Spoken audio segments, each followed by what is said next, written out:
Okay. Which one is verb? I.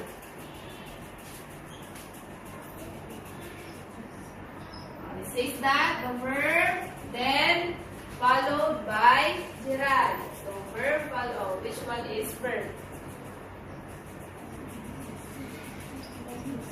So this is the object in the sentence. Verb, next, Gerald. Okay. In this sentence, he suggested going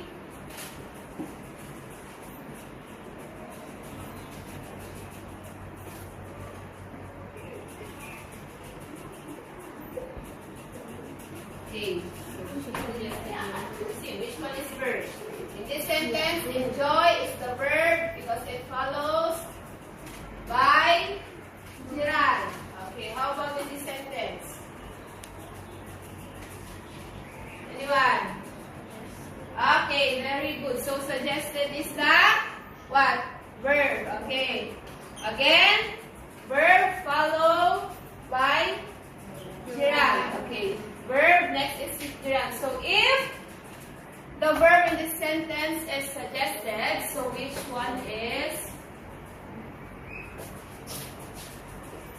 Which one is the Gerald? Anyone?